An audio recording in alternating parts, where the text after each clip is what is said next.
आज की वीडियो में हम जानने वाले हैं कि गुलाब के पौधे पे ज़्यादा फूल पाने के लिए हमें कौन कौन सी खादों का इस्तेमाल करना चाहिए। तो यहाँ पे हम 5 बेहतरीन खादें आपके लिए लेके आए हैं। तो वीडियो को बिना देरी किए चलिए स्टार्ट करते हैं। तो सबसे पहले नंबर पे यहाँ पे हमने रखा है केले का छिलका। केले का छिलका गुलाब के पौधे के लिए काफ़ी बेहतर होता है। गुलाब ही नहीं, जिस भी पौधे में आप ज़्यादा फूल लेना चाहते हो उस पौधे में इसका आपको इस्तेमाल ज़रूर करना चाहिए। इसको आप कई तरह से यूज कर सकते हैं। पूरी जानकारी के लिए वीडियो को लास्ट तक देखना। चैनल पर नए हैं तो सब्सक्राइब भी कर लेना। केले के छिलके को आप 2 तरह से यूज कर सकते हैं। पहला तो लिक्विड फार्मूला तैयार करके और दूसरा सुखा के। सुखा के यूज करना आसान होता है। पहले आपको केले के छिलके को धूप में अच्छे से सुखा लेना होता है। सुखाने के बाद जो आपका हिस्सा बचता है उसमें दोस्तों 42% आपका पोटेशियम पाया जाता है। पोटेशियम आपके पौधे में ज़्यादा फूल ज़्यादा फल लाने के लिए जाना जाता है। स्पेशली फूल वाले पौधे में पोटेशियम खाद का अधिक इस्तेमाल किया जाता है। तो आपको अच्छे से सुखा लेना होता है। सुखाने के बाद इसको आप चाहें तो ऐसे ही काट के छोटे छोटे टुकड़े करके रख सकते हैं, या फिर आप चाहें तो मिक्सी में पीस के महीन महीन बारीक आप करके अपने प्लांट में यूज कर सकते हैं। एक बार में 2 से 3 चम्मच आपको इस्तेमाल करना है अगर आप इसका महीन रूप यानी बारीक रूप में यूज़ करना चाहते हैं। अगर ऐसे ही आप काट के डाल रहे हो तो 1 मुट्ठी के आसपास डाल सकते हैं। अगर आप केले के छिलके का लिक्विड यानी तरल खाद तैयार करना चाहते हैं तो सबसे पहले आपको क्या करना होता है, आपको सुखाना नहीं होता है। जब आप केला खाइए उसके बाद में जो छिलका आपका बचता है उसको आपको पानी में भिगो के कम से कम 5-6 दिन तक रखना होता है। इसके बाद में जो उसमें लिक्विड बनता है यानी जो तरल पदार्थ निकलता है उसको आपको 2-3 गुना पानी में मिला के फिर अपने पौधे में इस्तेमाल करना होता है। ये काफ़ी अच्छा तरीका होता है। इस तरह से भी आप आसानी से यूज कर सकते हैं। आप चाहें दोस्तों तो जो आप घर पे कंपोस्ट बनाते हैं उस कंपोस्ट में भी केले के छिलके को डाल के खाद भी बना के यूज कर सकते हैं। तो कुल मिला के काफ़ी अच्छी खाद होती है। अगर आप अपने फूल वाले पौधे पे डालते हैं तो काफ़ी ज़्यादा आप फूल ले सकते हैं। गुलाब के पौधे में भी ये खाद काफ़ी आवश्यक होती है ज़्यादा फूल लेने के लिए। यहाँ पे जो हमने अगले नंबर पे खाद रखा है, ये खाद बहुत दिनों से आप सब लोग गुलाब के पौधे में इस्तेमाल करते होंगे, लेकिन अभी भी ऐसे बहुत से लोग हैं जो इसका सही इस्तेमाल करना नहीं जानते हैं। ये है चाय की पत्ती। चाय की पत्ती आप कैसे यूज करते हैं इसके बारे में हम पूरी जानकारी आपको देने वाले हैं, कैसे यूज करना है आपको। तो दोस्तों जो हम चाय बना के चाय की पत्ती को ऐसे ही फेंक देते हैं उसका भी इस्तेमाल आप कर सकते हैं, और जो हमारी चाय की पत्ती बिना यूज वाली होती है उसका भी इस्तेमाल हम कर सकते हैं। लेकिन बिना यूज वाली जो चाय पत्ती होती है कीमत महंगी होती है, इसलिए हमें ऐसे यूज नहीं करना चाहिए। जो हमारी चाय बनाने के बाद हिस्सा बचता है उसको हमें यूज करना चाहिए। तो सबसे पहले हम जान लेते हैं आखिर चाय की पत्ती में पाया क्या जाता है, कौन कौन से पोषक तत्व चाय की पत्ती में पाए जाते हैं। तो सूखी हुई चाय की पत्ती में 4.4% नाइट्रोजन पाया जाता है, यानी लगभग 4.5% के आसपास नाइट्रोजन पाया जाता है। इसमें 0.25% पोटेशियम पाया जाता है, 0.24% फास्फोरस पाया जाता है, 0.6% इसमें कैल्शियम पाया जाता है और 0.5% इसमें मैग्नीशियम पाया जाता है। यानी बहुत सारे तत्व पाए जाते हैं। NPK आपका हो गया, नाइट्रोजन, फास्फोरस, पोटास, ये तीनों तो पाए ही जाते हैं।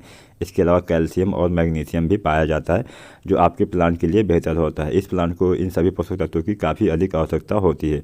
तो अब हम जान लेते हैं कि हमें चाय की पत्ती का इस्तेमाल कैसे करना चाहिए। जो भी आप चाय बना के चाय की पत्ती को ऐसे ही फेंक देते हैं तो आपको फेंकना नहीं है। आप इसको भी 2 तरह से यूज कर सकते हैं। पहला तरीका है लिक्विड और दूसरा है आपका सुखा के। तो सबसे पहले हम जानते हैं कि हम सुखा के कैसे इस्तेमाल कर सकते हैं। तो सुखाने का जो अच्छा तरीका होता है, सबसे पहले आपको इसको धुलना होता है, क्योंकि इसमें चीनी वगैरह रहती है, अदरक रहती है, कुछ हम अन्य चीज़ें डालते हैं वो भी रहती है। तो उसको आपको निकाल लेना है, अलग कर देना है। उसके बाद में हमें केवल चाय की पत्ती को ही सुखाना है। तो अच्छे से आपको पानी से धुलने के बाद इसको धूप में अच्छे से सुखा के यूज कर सकते हैं। अगर लिक्विड फार्मूला की बात करें तो उसमें आपको 3-4 चम्मच ऐसे ही आपको पानी में डाल देना होता है। सबसे पहले धुलना होता है ताकि चीनी अदरक जो भी हो अच्छे से निकल सके। उसके बाद में हमें चाय की पत्ती 2 से 3 चम्मच या 4 चम्मच लेनी है। उसके बाद में पानी में हमें घोल लेना होता है। 3-4 दिन तक ऐसे ही रखिए। उसके बाद में जो लिक्विड यानी जो हमारा तरल निकलता है उसको हम अपने पौधे में थोड़ा सा उसमें और पानी मिला के यूज कर लेते हैं। 2 गुना या 3 गुना पानी मिला लीजिए। अधिकतम 4 गुना पानी मिला के आप यूज कर सकते हैं। 4 चम्मच अगर आपने लिया है तो उसमें आपको आधा लीटर पानी में घोलना होता है। उसके बाद में उसमें 4 गुना पानी मिला लीजिए। उसके बाद में गुलाब के पौधे पे या किसी भी पौधे पे यूज कर सकते हैं। गुलाब के पौधे के लिए ये खाद काफ़ी बेहतर खाद है। अब हम जानते हैं हमारी अगली खाद के बारे में। तो यहाँ पे हमने अगले नंबर पे रखा है सरसों की खली। ये खाद काफ़ी अच्छी खाद होती है। इसमें बहुत सारे पोषक तत्व पाए जाते हैं और बहुत समय से इसका इस्तेमाल हम अपने पौधे पे करते आ रहे हैं। तो इसके बारे में भी हम कुछ जान लेते हैं कि गुलाब के पौधे में हमें कैसे प्रयोग करना चाहिए, सही तरीका क्या होता है, हम कैसे प्रयोग करें ताकि हमारा जो पौधा है काफ़ी जल्दी ग्रो हो सके, काफ़ी जल्दी उसमें ज़्यादा फूल आ सकें।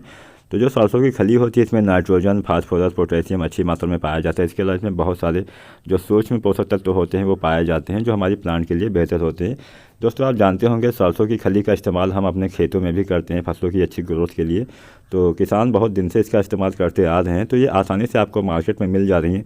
दोस्तों अगर आपको ये सब खादें नहीं मिल पा रही हैं तो नीचे लिंक मैं दे रहा हूँ, वहाँ से आप ये सारी खादें आसानी से बाई कर सकते हैं। अगर आपको समझ में नहीं आता है कहाँ से ख़रीदना है तो नीचे लिंक पे प्रेस करेंगे तो आपको अमेजन साइट पे ले जाएगा, वहाँ से आप आसानी से बाई कर सकते हैं। तो अब हम जान लेते हैं कि हमें इसका इस्तेमाल कैसे करना चाहिए ताकि हमारा पौधा सही से ग्रो कर सके। तो इसको इस्तेमाल करने के लिए आपको लेना है 50 ग्राम सरसों की खली। आप चाहें तो 100 ग्राम भी ले सकते हैं, मात्रा के हिसाब से आपको पानी कम ज़्यादा करना होगा। तो यहाँ पे हम 50 ग्राम के हिसाब से आपको आंकड़े बताने वाले हैं। तो 50 ग्राम आपको सरसों की खली लेनी है। इसमें दोस्तों आपको मिलाना है आधा लीटर पानी और इसको आपको कम से कम 6 से 7 दिन तक ऐसे ही रखना है। अगर सर्दियों का समय है तो 7 दिन तक, गर्मी में 5-6 दिन तक भी रखेंगे तो काम चल जाएगा। ऐसे ही आपको किसी छायादार जगह पे खुला रखना होता है, बंद करके ढक के नहीं रखना होता है। ऐसे रखने के बाद ये आपकी जो खाद है पूरी तरह से डिल्यूट हो जाएगी। इसके बाद में आपको क्या करना है, इसके बाद में आपको इसमें 4 गुना पानी मिला देना है। यानी आधा लीटर पानी आपने मिलाया था तो इसमें आपको 4 गुना पानी और मिला के अपने सारे प्लांट पे यूज़ करना होता है। आसानी से आप यूज़ कर सकते हैं। इन सारी खादों को 15 दिन पे एक बार आसानी से यूज किया जा सकता है। अब हम जानते हैं हमारी अगली खाद के बारे में। ये खाद गुलाब के पौधे के लिए काफ़ी बेहतरीन होती है, ज़्यादा फूल के लिए, ज़्यादा ग्रोथ के लिए। पौधे को हेल्दी रखना चाहते हैं, पौधे से ज़्यादा फूल पाना चाहते हैं तो इस खाद का इस्तेमाल आपको गुलाब के पौधे पे स्पेशली ज़रूर करना चाहिए। ये कौन सी खाद है आप सभी को पता होगा, बोन मील। और बोन मील में क्या पाया जाता है, बोन मील में भी फास्फोरस और कैल्शियम पाया जाता है। गुलाब के पौधे को कैल्शियम का भी काफ़ी आवश्यकता पड़ता है, तो कैल्शियम खाद भी आवश्यक होती है गुलाब के लिए। और फास्फोरस का काम तो आप सब लोग जानते होंगे, फास्फोरस से हमारे जो पौधे की जड़ें होती हैं उसका विकास सही से होता है। अब हम जानते हैं दोस्तों पौधे में ज़्यादा फूल आने के मेन कारण क्या होते हैं। जब आप देखते होंगे पौधे में जड़ें सही से विकसित हो पाती हैं तभी जो जड़ों के माध्यम से पौधा पोषक तत्व लेता है वो सही से ग्रहण कर पाता है।